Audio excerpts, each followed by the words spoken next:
စမယ်ကျွန်တော်တို့တက်ချုပ်ကြီးကိုယုံကြည်ပေးကြပါတကယ်လို့တင်ဟာနိုင်ငံခြားမှာနေလို့တင်ရဲ့ဘဝလုံခြုံမှုမရှိဘူးဆိုရင်ဝမ်းနည်းမနေကြပါနဲ့တင်ရဲ့ဘဝလုံခြုံရေးကိုအထူးအာမခံချက်ပေးနိုင်တဲ့ကျွန်တော်တို့တက်ချုပ်ကြီးမင်းအောင်လှိုင်မြန်မာနိုင်ငံကိုအုပ်ချုပ်နေပါပြီဗျတင်တို့အခုလိုအာမခံချက်တွေပေးထားပါတယ်ပေါ်တာလည်းအဖမ်းမခံရဘူးစစ်မှုလည်းမထမ်းဆောင်ရဘူးပေါ်တာကြီးရောစစ်မှုထမ်းကြီးရောထမ်းဆောင်စရာမလိုသည့်အပြင်ရုပ်ဆွအဆုံးဧည့်စည်းရင်ကြီးတောင်တပြားတစ်ချက်မှပေးစရာမလိုပါဘူး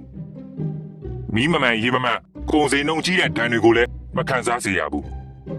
တစ်မျိုးဝင်တစ်မျိုးထွက်တရွာကျော်နှစ်ရွာဝင်လောက်ကစစ်စီရေးဂိတ်တွေတိုင်းမှာလည်းပတ်ပုံတင်ပြစရာမလိုသလို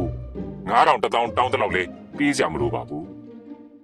ဆရာလို့လည်းခေါ်စရာမလိုသလိုဟုတ်ကဲ့ပါခမရဆိုပြီးယူကျိုးစရာလည်းမလိုပါဘူးရုံးတွေဘဏ်တွေရဲစခန်းတွေစေယုံတွေနဲ့ဌာနဆိုင်ရာတွေမှာငန်းစီဒီယံဝန်ထမ်းတွေရဲ့ယိုကျိုးပြုံးရှင်းနဲ့အလင်းအမြန်ကိစ္စပြီးအောင်ဆောင်ရွက်ပေးနေသလိုငွေကြေးလက်ဆောင်ပေးရင်လည်းအဲ့ဒီဝန်ထမ်းတွေကအရန်စိတ်ဆိုးကြပါတယ်တဲ့တနိုင်ငံလုံးကိုကြိုက်တဲ့နေရာသွား24နာရီပတ်လုံးတင်ဘဝလုံခြုံရေးကိုအမြဲစောင့်ကြည့်ပေးနေတဲ့စစ်တပ်ရဲပြူစောတိအုပ်ကြီးတွေနဲ့ရက်ကွက်ကဖွဲ့ထားပေးတဲ့ဇိုးဖွဲ့တွေကတင်ရဲ့လုံခြုံရေးကိုအစဉ်အမြဲတာဝန်ယူထားပေးပါတယ်အလောက်ကိုင်ခွင့်လန်းပေါင်းများစွာကိုလည်းတက်ချုပ်ကြီးကဖန်တီးပေးထားသလိုစီတိုးလုပ်ငန်းစံတိုးလုပ်ငန်းအိမ်ဖြတ်လုပ်ငန်းမီးရှို့ပြာချလုပ်ငန်းပစ္စည်းတည်ယူရေးလုပ်ငန်းဝါတာလုပ်ငန်းအထွေထွေအလူခံခြင်းလုပ်ငန်းစတဲ့လုပ်ငန်းတွေမှာစိတ်ချမ်းသာကိုယ်ချမ်းသာနဲ့အချိန်မရွေးပါဝင်လုပ်ကိုင်နိုင်တယ်လို့ one stop service လောက်ကန်ရှာဖွေရေးပွဲကိုလည်းမကြာမီတက်ချုပ်ကြီးကကျင်းပပေးတော့မှာပါတဘာဝကဆိုးကြီးတွေယောဂကဆိုးကြီးတွေနှစ်စင်မကြုံတွေ့ရလေအောင်တက်ချုပ်ကြီးလင်မယားကကိုယ်တိုင်ရေရာချေခြင်းဘေးရင်မေးခြင်းပရိတ်ရုပ်ခြင်းစတဲ့အစီအမံတွေနဲ့အထူးကာကွယ်ပေးထားသလိုအမြောက်ဆန်တွေမှာပဋ္ဌာန်းစာကတာဘုံတွေကိုပရိတ်ကြိုးချီတာကြီးစံတွေကိုတပြေပန်းရည်စွတ်တာစတာတွေကိုလည်းလုပ်ပေးထားပါလေကျွန်တော်တို့တက်ချုပ်ကြီးလက်ထက်မှာဘယ်ပြည်သူပြည်သားကမှဘေးဒုက္ခတစ်ခုတည်းမရောက်ကြရအောင်အထူးကာကွယ်ပေးထားပါလေ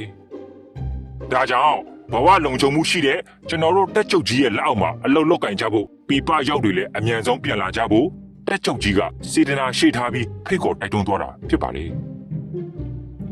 တက်ချုပ်ကြီးကဘယ်ပြည်သူကမှပြစ်ထားမှာမဟုတ်သလိုတင့်ကိုလည်းပြစ်ထားမှာမဟုတ်ဘူးဆိုတာယုံလိုက်ပါဗျလောလောဆယ်တော့လိုင်းပေါ်တက်ပြီးခနုတ်ခနဲ့လုံနေတဲ့စစ်ဗိုလ်ချုပ်တော်အမတ်ဟောင်းဦးကျော်စရာကိုရေးကြီးအိုင်မှာအခန့်ကျုံမွေးနေသလို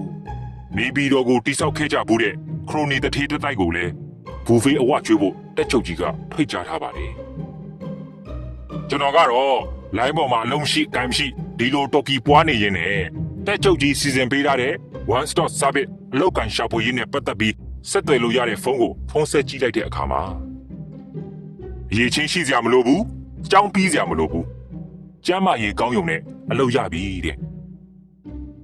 မိသားစုရှိတဲ့သူများနေရာထိုင်ခင်းစီစဉ်ပေးမှဖြစ်တယ်လို့နေစိတ်စားစိတ်နဲ့စံစီစားကိုလည်းထောက်ပံ့ပေးတော့မှာဖြစ်ပါတယ်တဲ့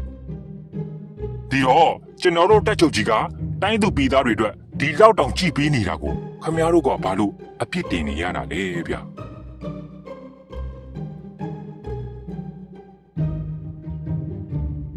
တတွင်းအမှန်တွေတင်ဆက်ပေးနေတဲ့ Us Inside